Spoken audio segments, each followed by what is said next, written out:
Hello, my friends. Welcome to me, your host, Christian Watson. Again, I love saying that.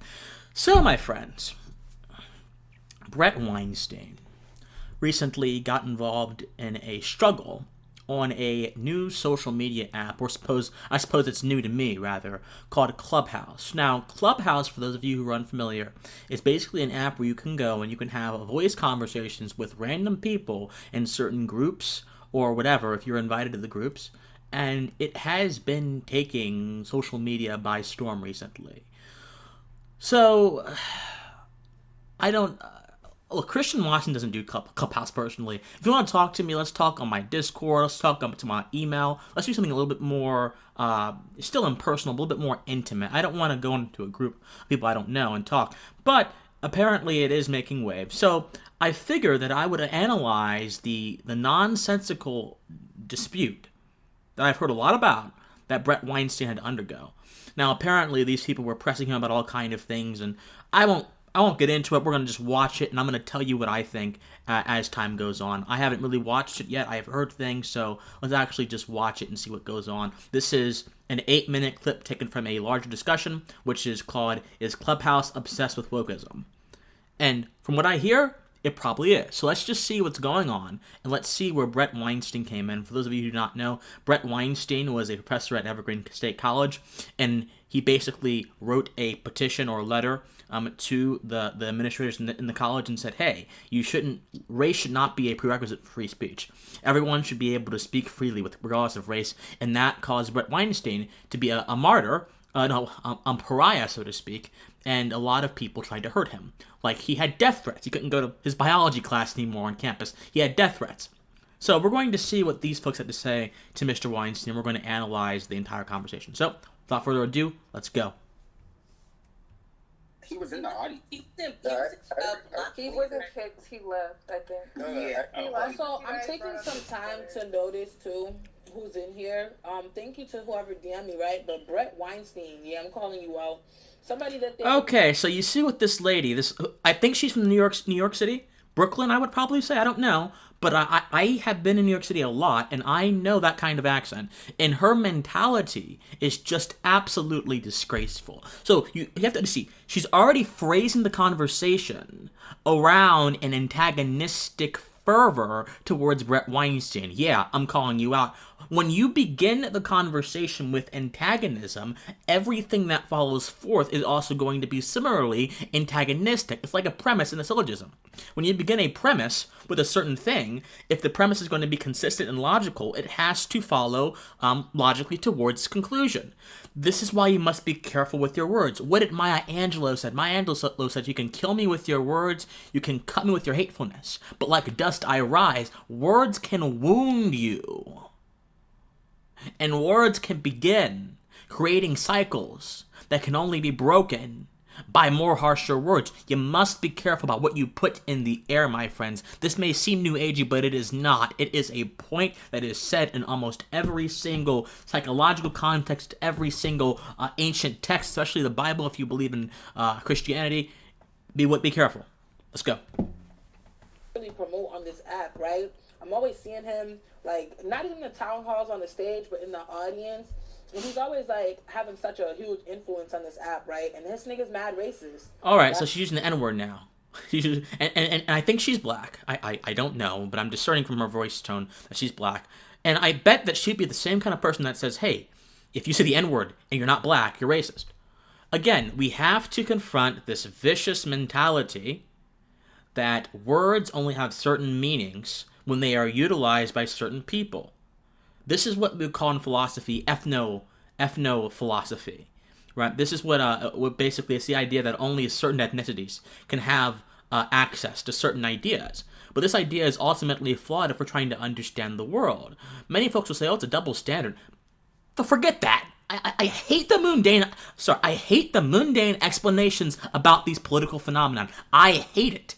It's not just about double standards, it's about how we access the world. And this lady is trying to box Bret Weinstein around this sort of epistemic barrier of disgracefulness and limit his ability to operate in the world, or at least in the world that she created in this moment.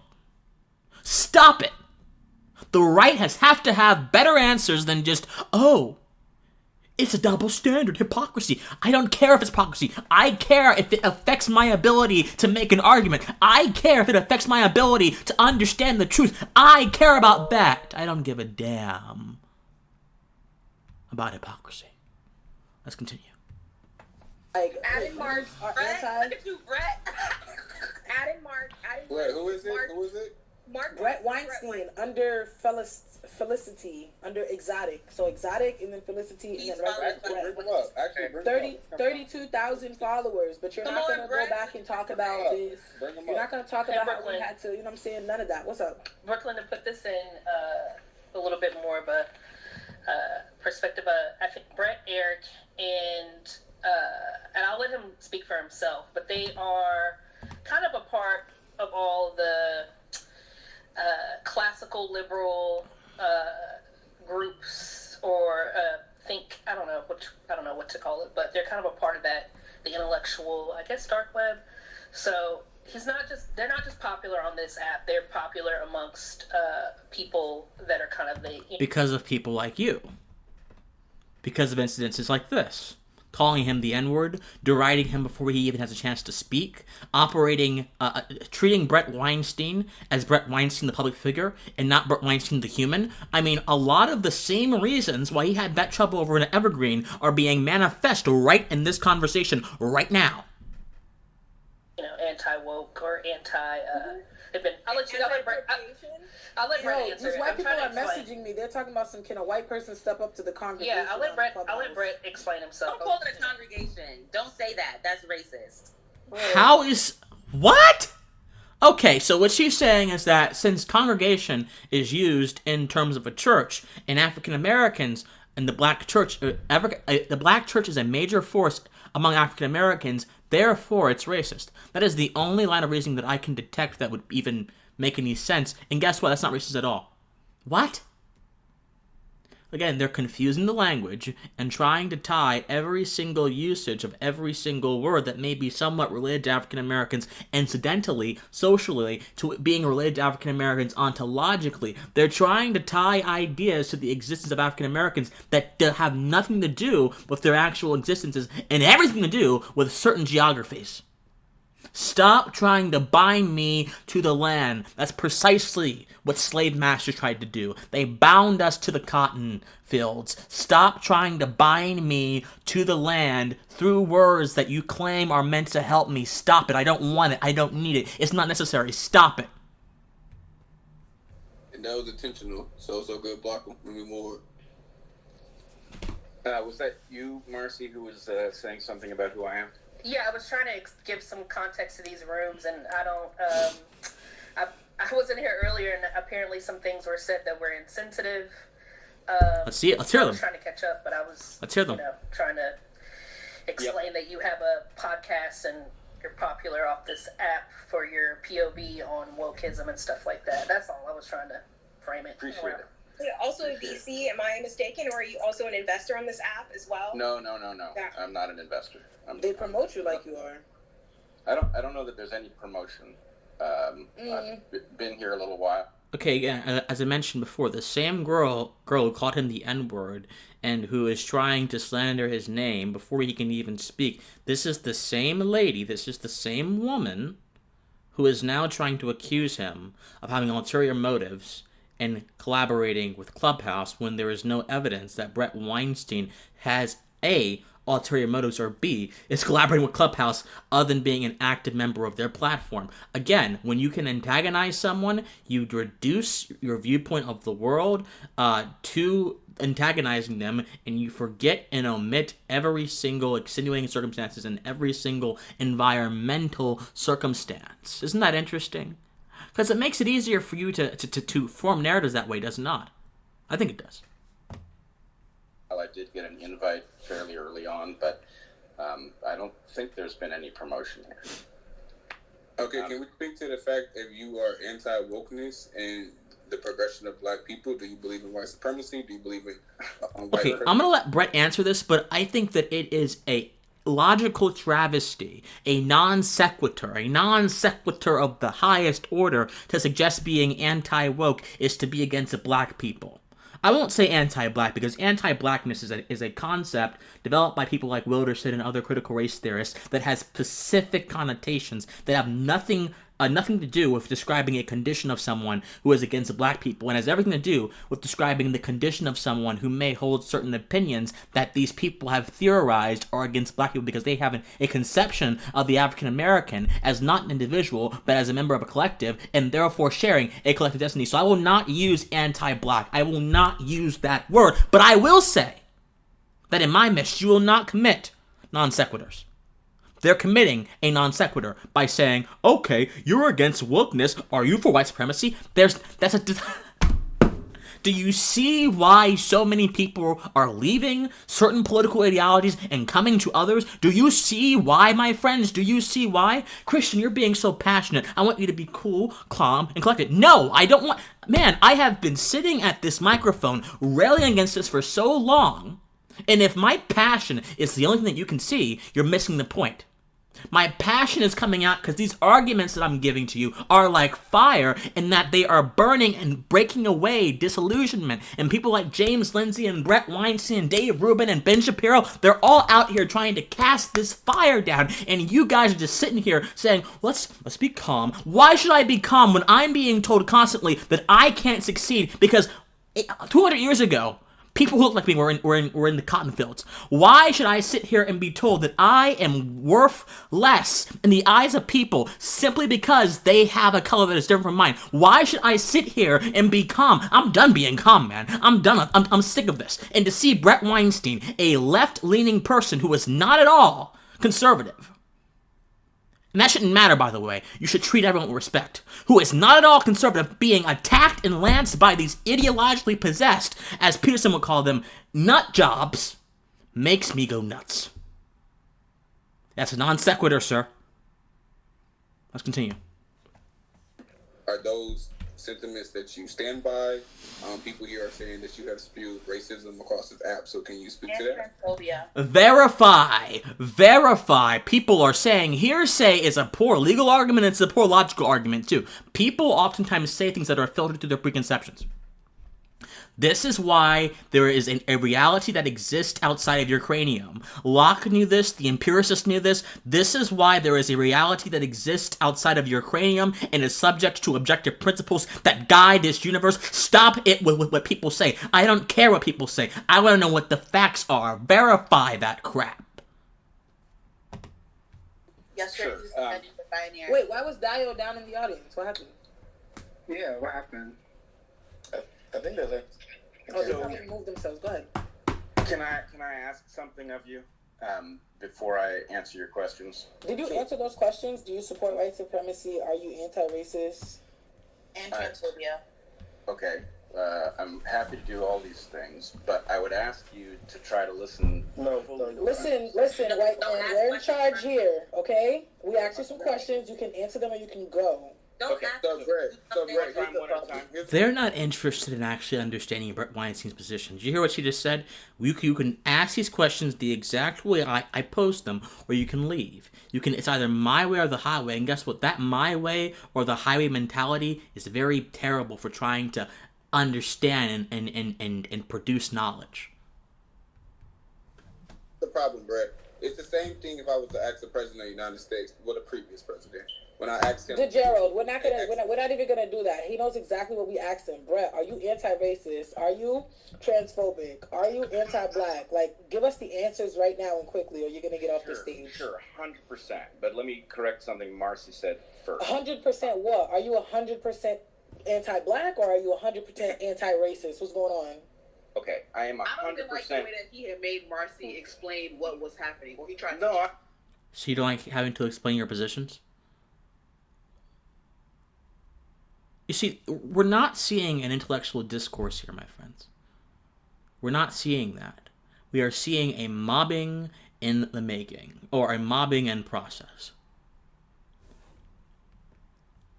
I just wanted to know. Look, Can y'all please stop trying to let this man wiggle out of the answering the question? What do you mean by allowing nuance, lady? By allowing nuance? So apparently, allowing nuance means you want to wiggle out of a question. Hey, what if he simply wants to explain and expound? Because you are posing these principles as if they were givens. Anti-racism is not a given principle.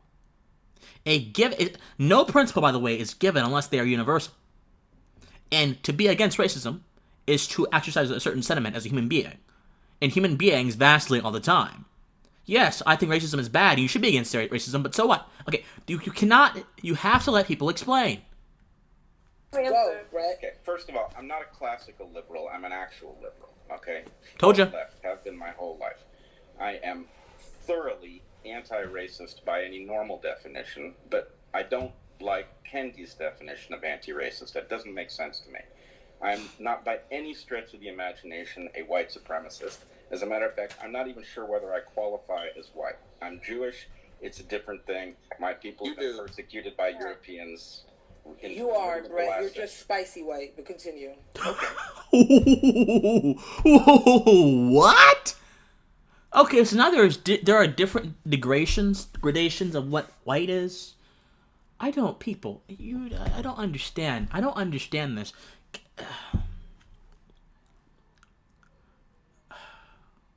First of all, him being Jewish or him being white should have no bearing on the conversation, but he had to mention it because these people are constantly bringing up the issue of race. So when here's what I would have done if I was you.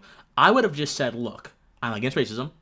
Kendi's definition is wrong for X, Y, Z. I wouldn't bring identity into it. Because guess what? When people on the right say, or people like Bret Weinstein who are not on the right but who are against wokeism say, hey, well, I'm not white, or hey, I'm mixed, or hey, what you do is you accept the premise of their presumptions. They are already presuming that race is a universal necessity. And when you say, okay, I am X, Y, Z, you are basically buying in silently to their presumptions. So do not buy in to their presumptions. If you reject the premise and you formulate your arguments in a way that rejects the premise, what happens is they cannot use the race issue against you. If you say, well, first and foremost, I'm an individual, both on an epistemic level and a spiritual level, bam, you just shatter it in half, man. And all they can say is, you're erasing me, but they can't use your language against you because it is immune to that, my friends. I'm going to hold a class on how to argue with people who are possessed by identity-based thinking, whether it's a nationalist, whether it's a Black Lives Matter person, whether it's an Antifa loon. I'm going to give you guys a class on that. I'm going to do that for you guys, because sometimes I think you guys cave too much. Well, I'm a woman and I'm against this. Okay, I don't care. The point is you don't want to be defined by your identity. The point is you want to be defined by the contents of your mind, which are immeasurable by your identity. That's the point. Fine, I'll take that. I don't think it's a simple issue. And to be honest, was there a third question on the? Oh, am I anti-transphobic? Are you transphobic? I am not the least bit transphobic. As a matter of fact, Can you stop right there? Protecting trans rights has nothing to do with negating the sexual binary, and it does not require any new pronouns. Okay, this is a straw man. I did not hear, and guys, if you heard this, please comment below. I did not hear Bret Weinstein say anything about that function this man just posed. Let's go back again. Hold on. Fact, Can you stop right there? Protecting trans rights has nothing to do with negating the sexual binary, and it does not. He never mentioned the sexual binary. He never even mentioned anything about trans rights. He simply said that I am not transphobic, which is a negative. It is the absence of a certain state of being. And the absence of a certain state of being implies nothing but the absence of that certain state of being. Maybe you can say that I'm not transphobic, but if someone still has something against gender reassignment surgery, they could have it on different bases than being transphobic. I'm not saying that's correct. I'm not saying that's correct. All I'm saying is that in the spectrum of logical possibilities, the presence of a negative is not the evidence of a positive. So this guy has just got his logic wrong. Require any new pronouns. violence. Those claims are instead about wielding power over others. Because it is acts and the replies, they, them is not helpful. That is again about power. He, him, and she, And her. he never mentioned that. And by the way, I don't think that defining okay. I don't know what power I wield over you by calling you a name if I have no force to back that up. This is the problem with the postmodernist critical race theory iteration of the word violence. They believe that violence can be psychic violence, it can be all kind of violence. I think that if violence is not a physical thing, then you have to not use, you have to try to describe the phenomenon you're talking about through a different lens. Because if violence becomes everything under the sun that offends me, then all of a sudden we have lost the real meaning of the word violence. And we've just kind of milked it ad nauseum. All that is necessary. So I'm confused. Why are you up here saying you're not transphobic? Very simple reason, which is that in every interaction I've had with trans people, and it has been many interactions, simply figuring out which pronouns are preferred, whether it's he, him, or she, her, has been absolutely sufficient, right? We don't need to make You've not met every trans person. You haven't met every single trans person. No, you're right. He doesn't have to meet every single trans person. If he's saying to you, in all my interaction with trans folks, I've been respectful and I have tried to adhere to their pronouns, he is, by definition, not exhibiting the traits of transphobia. Again, they keep moving the goalposts. So first it's, okay, are you transphobic? No, I'm not. Okay, well, now you want to wield power over people. Well, no, I didn't say that. Okay, now you haven't met every single trans person. Do you see how they keep moving the goalposts? This is also a logical fallacy, by the way. When you keep moving the goalposts for the standards you're setting for arguments, your arguments become ultimately redundant. And they make no sense. You have no core premise. Brett, we were on the panel together last night. Do you remember me? Yeah. Ooh, Brett. I did, Yeah. of course. So you're saying that having to use they them pronouns is not within your capacity because you feel like he, him, she, her pronouns are sufficient enough to cover everybody's gender identity and how they want to be identified via pronouns. Well, let me just say, I'm an evolutionary biologist. I'm very interested in how language actually changes. Say again? A eugenicist. That's what you mean as evolution. No. A eugenicist is someone who has a particular opinion about the value of certain individuals and how they can use the mechanisms of science to eliminate or play with certain genetic things. An evolutionary biologist is someone who does not hold that presumption whatsoever. He simply studies the field of evolutionary biology. He studies anthropology, the extent of human trends, development, the evolutions of other beings and species on the planet. How ignorant can you be, lady? How ignorant? For as I told you guys, when your premise begins with antagonism, everything you say becomes fueled by the desire to be antagonistic and not by the desire to find the truth. They're the same thing. No, it's not the same thing. thing. They are the same. It's not the same thing. In fact, one of my that here. You're not about to try to wiggle out of that. I'm not trying to wiggle out of anything. Eugenics. Yes, I'm not trying to wiggle out of anything. Look, racism and genocide are products of evolution. I don't favor them. I recognize that they emerge out of evolution. Okay, I don't agree with Weinstein here. So I think Weinstein may subscribe to scientism a little bit, and that many things or phenomenon can be reduced down to biological processes. I am fundamentally against that worldview. I don't think that racism is a natural evolutionary process. I think racism is a sort of social ill that developed through certain habitual practices that have nothing to do with who we are at the human being level. I don't think that racism came out of evolution, or at least not biological evolution. So I don't agree with that entirely. And part of what I want to do is help people to understand why. Because if we were to believe that racism came out of biological evolution, then there becomes the problem of racism being a natural quality over being a learned quality, and you would have to prove to me that that racism is a natural quality, and I don't think Weinstein has proved. Hey, if you guys know any things you can link me or anything he's done, like a talk on this issue, I'd be very interested. But I don't think you can prove that racism is a natural quality of human beings. that is and what we can do about it. Okay? Okay, so I want you to like be able to explain that, but I just want to be clear. Last night when you were naming things that I clearly identified as transphobic, and that other folks did too, you pushed back to say that biology was something that was important, right? But now this sentiment around pronouns actually reaffirms the narrative that there is a particular investment in how you want to move culturally transphobically, where you actually literally want to actually remove people's agency and what feels affirming to them in their gender identity, but just even in their own affirmation at all. So Bret, okay, so referring to someone as a particular thing is not removing their agency. Your agency and your volition are your capacity to act. Very simple. I am not removing your agency by saying, okay, this is what I think you are. I may be being disrespectful to you, given, sure, that's possible.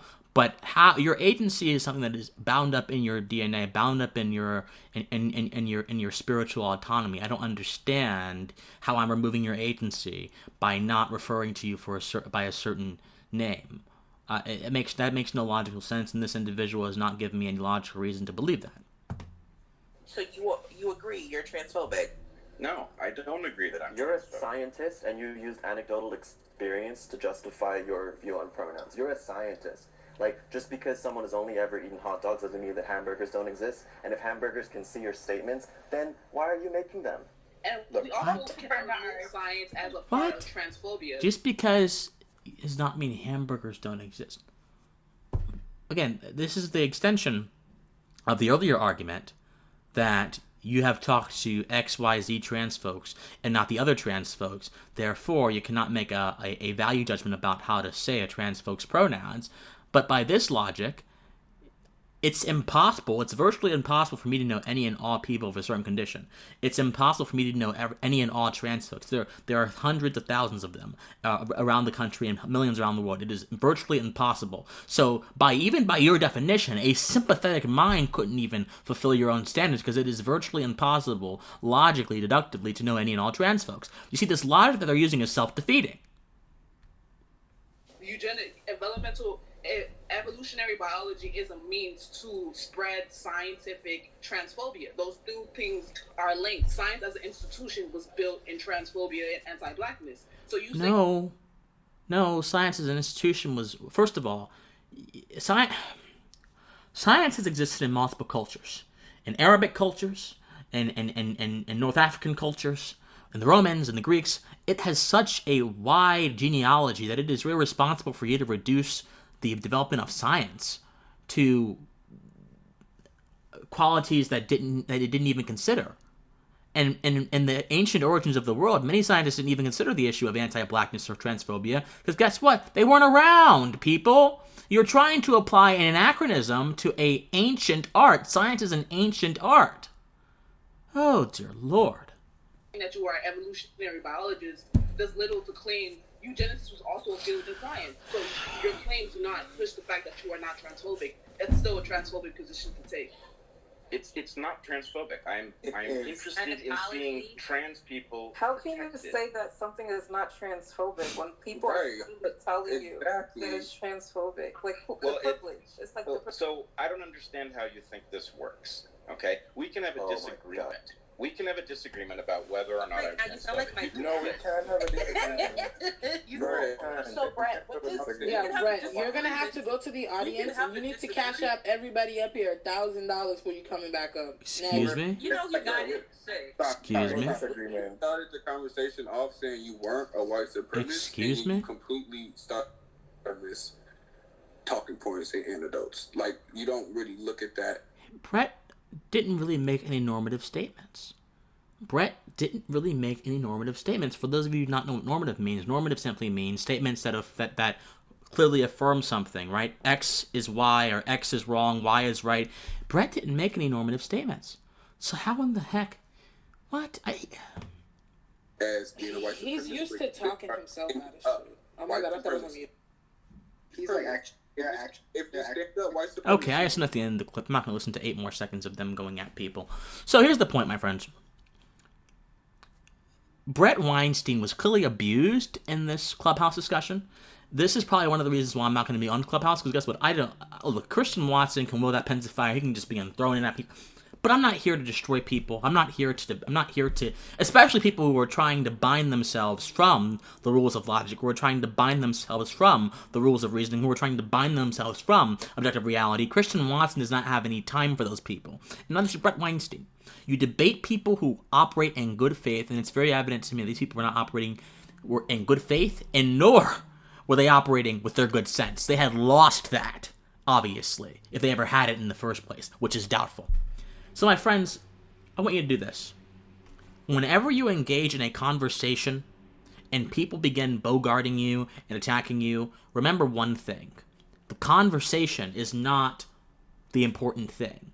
What's important is if you are sitting in epistemic righteousness and you are dispensing your best understanding of the truth to people, and if you are doing it not to win, but to help them get better, but to help them grow in their human condition. If you're doing that, you've already won. Bret Weinstein already won and smashed this debate before it even happened because he was walking in epistemic humility, man. He was just sitting down. He wasn't saying that I'm smarter than you, I'm better than you. He was saying, look, man, I'm in this human condition myself, and I'm trying to just get through this with you. Let's talk about some ideas. That's all he was saying. But this militancy, this hellish, infernal militancy from hell is just coming up and trying to ensnare him. Don't subject yourself to the militancy from hell. Don't subject yourself to these infernal sentiments. Reject them and be willing to leave conversations if they go against your highest good and if they go against your ability to produce knowledge. Never feel bound to a conversation. It's not about a trophy. It's not about winning. It's about understanding. Think on it. As always, my friends, I love you, and please stay pensive. Hey guys, if you enjoyed this message, please be sure to support my channel through PayPal. My PayPal is @officialcwatson, as you see on the screen. Any amount helps. Thank you so much, and stay pensive.